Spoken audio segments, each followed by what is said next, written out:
തിരുവനന്തപുരത്തെ സ്ഥാനാർത്ഥി നിർണ്ണയം സംബന്ധിച്ച അന്വേഷണ കമ്മീഷൻ റിപ്പോർട്ട് സിപിഐക്കുള്ളിൽ പൊട്ടിത്തെറിക്ക് വഴിവെക്കുമെന്ന സൂചന നൽകിക്കൊണ്ടാണ് നേതാക്കൾ വ്യത്യസ്ത അഭിപ്രായവുമായി രംഗത്ത് വന്നത്. ബെനറ്റ് എബ്രഹാം സ്ഥാനാർത്ഥിയായതിൽ അസ്വാഭാവികതയുണ്ടെന്ന കമ്മീഷൻ നിലപാട് പാർട്ടി നിലപാടല്ലെന്ന് സി ദിവാകരൻ പറഞ്ഞു. തന്റെ താൽപര്യപ്രകാരമാണ് ബെനറ്റ് സ്ഥാനാർത്ഥിയായതെന്ന ആരോപണത്തോട് അദ്ദേഹം പ്രതികരിച്ചതിങ്ങനെ: 4 സ്ഥാനാർത്ഥികളെ തീരുമാനിച്ചത് 4 മണ്ഡലം ജില്ലാ കൗൺസിൽ നൽകിയ പട്ടിക തള്ളിയാണ് സംസ്ഥാന നേതൃത്വം ബെനറ്റിനെ സ്ഥാനാർത്ഥിയാക്കിയതെന്ന് ജില്ലാ സെക്രട്ടറി വെഞ്ഞാറമൂട് ശശിയും വ്യക്തമാക്കി. ഞങ്ങള് 3 പേരാണല്ലോ കൊടുത്തത്. പാർട്ടിയാണ് തന്നെ സ്ഥാനാർത്ഥിയാക്കിയതെന്നായിരുന്നു വിമർശനങ്ങളോടുള്ള ബെനറ്റ് എബ്രഹാമിന്റെ പ്രതികരണം. എന്നാൽ കമ്മീഷൻ റിപ്പോർട്ടിനെ പാർട്ടി അതീവ ഗൗരവത്തോടെയാണ് കാണുന്നതെന്ന് കാനം രാജേന്ദ്രൻ തിരിച്ചടിച്ചു. സംഭവത്തിന്റെ തികഞ്ഞ ഗൗരവത്തോടു കൂടിയാണ് കമ്മീഷനെ നിയോഗിച്ചതും കമ്മീഷന്റെ ജോലി നടത്തിയതും. അത് സ്റ്റേറ്റ് കൗൺസിൽ ഗൗരവമായിട്ട് തന്നെ പരിഗണിക്കും. ബെനറ്റ് എബ്രഹാമിനെ തിരുവനന്തപുരത്ത് സ്ഥാനാർത്ഥിയാക്കിയതിൽ പാർട്ടി നിലപാടിന് വിരുദ്ധമായ കാര്യങ്ങൾ നടന്നെന്നായിരുന്നു സിപിഐ നിയോഗിച്ച അന്വേഷണ കമ്മീഷന്റെ കണ്ടെത്തൽ.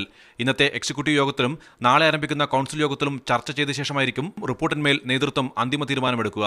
അതേസമയം കമ്മീഷൻ റിപ്പോർട്ടിൽ വിമർശനം ഉയർന്നതിന് പിന്നാലെ ജനയുഗം MD സ്ഥാനത്തുനിന്ന് പി രാമചന്ദ്രൻ നായർ അവധിയെടുത്തു. അമേരിക്കയിൽ പോകുന്നതിനാണ് അവധിയെടുത്തതെന്നും റിപ്പോർട്ടുമായി ബന്ധമില്ലെന്നുമാണ് രാമചന്ദ്രൻ നായരുടെ വിശദീകരണം. I am saying that I have not discussed anything. Just by hearsaying, I cannot make any comment. When I don't have any information, why should I say whether it is serious or light? Whether the information is right or not, first of all, I have to confirm. Then I can make the comments about it.